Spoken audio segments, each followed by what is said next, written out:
Hello, my people. One of our sister that lives, African sister that lives in abroad, I believe she is married, have written an open essay, and she talked about why there is a recent increase in African couples living in diaspora divorces. You know, there is a lots of divorces going on with the Africans in diaspora, African couples, families. You know, there is a lot of them. That is obvious, and she has written an essay about what she thought was causing the divorce. And today we want to dissect what she wrote. You know, I want to comment, make a sharp, you know, a sharp comment on what she wrote, and it's not gonna be. I promise, it's not gonna be a rush reaction. You know, it's gonna be.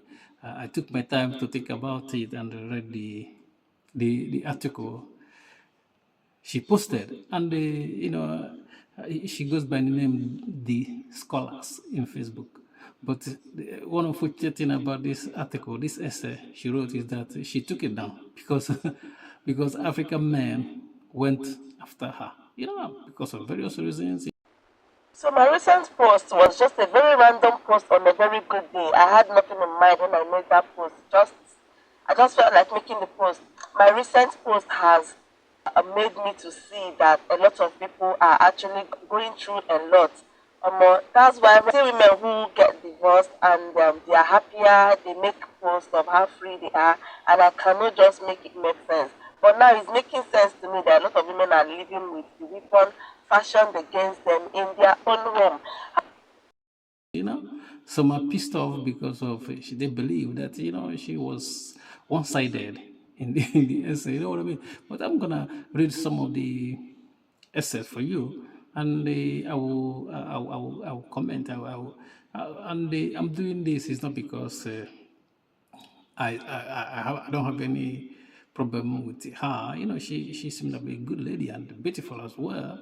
You know, so if she come across this, she will not take it personal. You know, I just want to give. This is my own opinion. You know what she wrote. So that's after I just said this so that.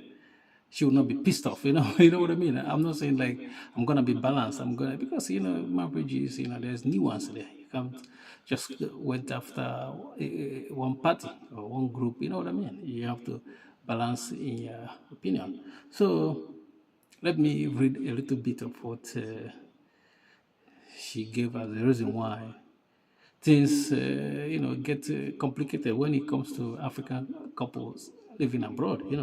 Let me read a little bit of the essay for you.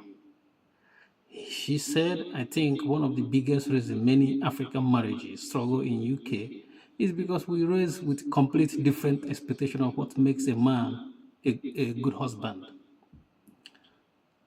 This is first paragraph. Let me jump to the second paragraph. Back home, the rules were clear. A man provides financially and automatically becomes chairman of the household. He pays rent once a year, drops food money, and pays school fees. Finish, case closed, give him a trophy. You know, even this paragraph, there's a slight dig on men. You know what I mean? On African men, there's a slight dig I can find out. But I'm not gonna pay much attention with this dig. Let's continue a little bit. Just give me a little bit of time. We are jumping to the next paragraph. Nobody asks whether he baths the children or help with homework or wake up at night and with a crying baby cooks.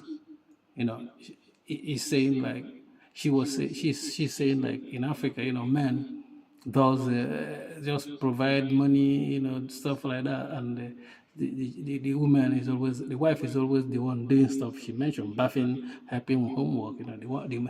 The man doesn't do much. So let me jump to the next one, the next stuff before I make my general comment. You see, in UK now, he's talking about abroad. You land in the UK and suddenly everything scatters. Your wife is earning almost the same salary, sometimes more. Both names are on the bills. Both cars are swiping at Tesco. Both of you are watching the same bank account cry every month. But somehow, some men still come home expecting a hot meal, clean clothes, quiet children, a woman who has mysteriously completed a 12-hour shift and transformed into 1960 housewife between the car park and the front door. You see the concern he raised, he said, now you married your wife, you two of you are in abroad, and the wife is working, you're working, and you still expect her to be traditional wife like it used to be in Africa. But before I make my comment, I make my major comment. I think I'll first of all go to the part she skipped, because women always want to show you what they want you to see. There's a big part she speak. She speak the most heavy lifting. She didn't tell you that African men in abroad were the one that will bring their wife abroad. Our African women single in abroad, they don't go to Africa and marry a man and bring a man abroad. It's men that does the same. You go and you come abroad as an African. You went home and married a woman and do all the heavy lifting. That's the major part she skipped. This is the man who went home and pay for all your visa stuff, everything about your flying ticket, your flight ticket, and brought you abroad. But you skip it. You just started with when you came to abroad. You didn't tell us how you came here. How did you come to abroad? No, you didn't mention it. This is our men, African men, taking risk and lift and doing all the heavy lifting and bringing you abroad in the first place. And now, what you are complaining is that you're working and you're working and you don't you shouldn't the men shouldn't be expected to be traditional woman anymore. Everything is changed. You know what I mean? And let me circle you back to what she said about what African men does in Africa. Said African men, they provide financially, and they pay school fees, provide food, stuff like that. But women does all the house chores, cooking, bathing children. But let me give you one stuff she skipped. If you're an African man and you're doing all this stuff in Africa with your family, you're providing, you're paying the school fees, you're buying food, and your wife suddenly gets sick, are you not gonna cook? Are you not gonna bath your children? African men would do all these things if their women are sick. I guarantee you that they will bath, they will cook for the woman, they will take care of the woman until when she recovered, without complaining. You never see an African man coming out and say, "Oh, my wife was sick and I'm the one doing all this stuff. I'm suffering. I'm providing money and I'm suffering." You see, but just a taste of a little bit of what men undergoes, the women, they snap and they start complaining like, "Oh, it's too much. I'm earning money." But the stuff they don't want you to see is that what makes them change is not being because they are working 12 hours shift. What makes them change is that now they believe we are equal with them because they are making money. Some of them might even make money more than you. As an African woman, you might bring her here and she's making money more than the husband. And that's what they want. That's the real trouble in the family, because now instead of to chill out a bit and remember where you're coming from. No, I'm making more money. I'm stressed out. You're not helping me. Like you're not helping me with the children, and that's it. I'm gonna end this marriage, forgetting all the suffering the man suffer to bring you abroad. And one thing about her essay is that African men went after her. Man, they went after her, and she took the post down. And not only that she took the post down, she came back because of men commented. She said, I'm gonna read it for you, what she said, and I'm gonna put it for you to see. She now blamed men because of, she said, she just concluded because of the comments she got that it's men that is at fault for the divorces in abroad. You know what I mean? You see, even when I read the first paragraph, I already know how this text is gonna end. You see, let me read the next post she posted. And she already deleted all these posts. It is clear from the comments on my last post that selfish men are the leading causes of divorce abroad, not women. I expect to see men arguing that women should not contribute to the bills. Not one. That's so funny. Now, now she concluded because of all the comments she got that it's men that is African men that's cause of the divorce. Let me tell you something.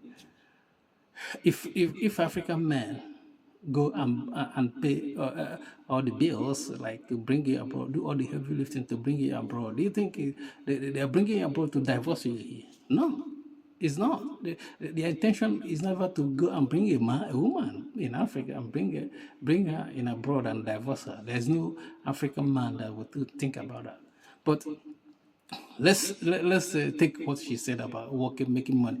If you go to Africa as a single man and you met a woman and said to the woman, look, if look at if I marry you and take you abroad, you see this. If you're working, I expect you not. I expect you to do the house chores you need to do, take care of children, do this stuff. Most of women you're gonna tell this in Africa will say, yeah, I will do everything with it. I don't mind. I work 40 hours in a week, and I will still do all the home chores. Africa they will agree, to do it. If you present to most African ladies in Africa that look, I'm taking you, I'm gonna take you abroad, and I want you to do this work, no complaining. They will say yes, I will do it. I think what African men should do now is to get all this. If you are going back to marry someone and bringing the person abroad, you have to explain the person. This, I want you to sign a document to tell me that because you're working doesn't mean like you're not gonna do what basic you do in Africa. And if they say, I'm not going to sign it, you might think twice about bringing the person abroad. Most of the time when African women, like the marriage breakdown, it's men that suffers more because they invested more in that relationship. It's not woman that just because start making money, little bit of money, you're saying you are swapping card, you're contributing for the upbringing of the family. Not even like your husband is wasting the money. The money you're getting is for the family, and they are complaining. But there's no way to. This is most women for you. They will complain. So if you're bringing somebody abroad, you have to know that when they're working so much, even people that doesn't work, they will say complain. And the complaint will be much higher when they're working. So that's why I think. You have to know what you are going through. Like I believe that this lady, I believe that she's married, and all the stuff she said is by experience, her own maybe personal experiences there or what she had from other people, but it means like these women, when they're in Africa, they think that abroad is paradise. Once they come here, the same thing apply for them. It doesn't. This is what men have been doing. The men will come, single, suffer, work for years, and come back and do something for you. You don't. By the end of the day, you downplay all the suffering the men have suffered to go back and bring you abroad. Now you're complaining because the children are involved and they are doing their work. They are working. Peace.